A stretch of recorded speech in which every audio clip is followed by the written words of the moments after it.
Top quality और consistent performance के लिए सिर्फ सिल्वर पंप्स। टॉप क्वालिटी और कंसिस्टेंट परफॉर्मेंस के लिए सिर्फ सिल्वर पंप्स, नाम याद रखना। सोलापूर कृषी उत्पन्न बाजार समितीच्या मतदान प्रक्रियेला आज सुरुवात झालेली आहे। आपण पाहतोय सोलापुरातील सिद्धेश्वर प्रशालेमध्ये या ठिकाणी सोलापूर कृषी उत्पन्न बाजार समितीच्या मतदानाला जे आहे ती सुरुवात झालेली आहे।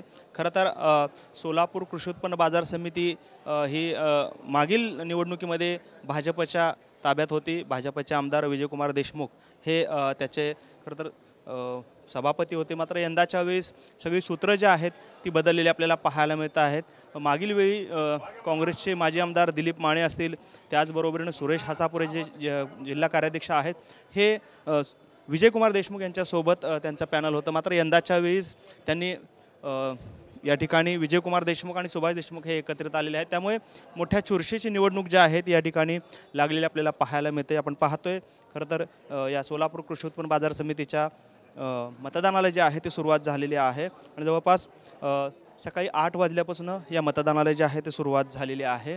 सोलापूर कृषी उत्पन्न बाजार समितीची एकूण 18 जणांची बॉडी जी आहे ती या ठिकाणी आहे आणि त्यामध्ये या मतदान प्रक्रियेला सुरुवात झालेली आपल्याला पाहायला मिळते। खरं तर 18 जागांसाठी एकूण 70 उमेदवार जे आहेत ते निवडणुकीच्या रिंगणात उतरलेले आपल्याला पाहायला मिळत आहेत। त्यामुळे अतिशय चुरशीची अशी लढत जी आहे ती या ठिकाणी होत असल्याचं आपल्याला पाहायला मिळते। खरं तर बाजार समितीसाठी सहकारी विविध कार्यकारी सोसायटी ज्या आहेत त्याच्या 11 जागा या ठिकाणी आहेत, तर ग्रामपंचायतीच्या 4 जागा या ठिकाणी असणार आहेत। ग्रामपंचायतीतून एक सदस्य जे निवडले जातात त्यांच्या 4 जागा, व्यापाऱ्यांच्या 2 जागा असणार आहेत आणि हमाल तोलार गटाची 1 जागा असणार। एकूण 18 जागांसाठी ही मतदान प्रक्रिया जी आहे ती या ठिकाणी पार पडते आणि यासाठी जवळपास 5431 मतदार जे आहेत ते आपल्या मतदानाचा हक्क बजावणार आहेत। खरं तर विविध कार्यकारी सोसायटी असेल, ग्रामपंचायत सदस्य, व्यापारी आणि हमाल तोलार या लोकांचे मतदान जे आहे ते या ठिकाणी होत असतात आणि असे एकूण जवळपास 5431 मतदार जे आहेत त्या निवडणुकीत आपलं मतदानाचा हक्क बजावतात। खरं तर मोठी चुरस जी आहे ती या ठिकाणी या निवडणुकीमध्ये पाहायला मिळते, कारण भाजपचे आमदार सचिन कल्याण शेट्टी त्याचबरोबरीनं भाजपचे दुसरे आमदार सुभाष देशमुख यांच्या दोघांमध्ये या दोघांच्या पॅनलमध्ये ही मुख्य लढत जी आहे ती या ठिकाणी पार पडते आणि त्यामुळेच एकंदरीतच या निवडणुकीमध्ये मोठी चुरस जी आहे ती निर्माण झालेली आपल्याला पाहायला मिळते।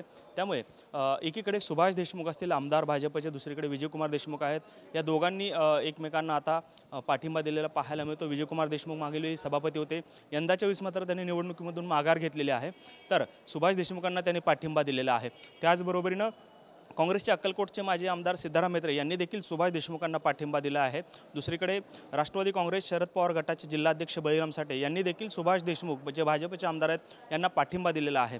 तर दुसरीकडे विरोधी पक्षामध्ये जे आहे या ठिकाणी भाजपचे आमदार आणि जिल्हाध्यक्ष सचिन कल्याण शेट्टी यांचं मुख्य पॅनल आहे आणि यांच्या नेतृत्वात हे श्री सिद्धेश्वर पॅनल जे आहे ते काम करत आहे आणि त्यांच्यासोबत काँग्रेसचे माजी आमदार दिलीप माने आणि जिल्हा कार्याध्यक्ष सुरेश हासापुरे हे सर्व नेते जे आहेत ते एकमेकांच्या आमनेसामने उभे ठाकलेले आपल्याला पाहायला मिळत आहेत। त्यामुळे एकंदरीतच या दोन्ही चुरशीच्या निवडणुकांमध्ये दोघीपैकी कोण बाजी मारतंय हे पाहणं महत्त्वाचं ठरणार आहे।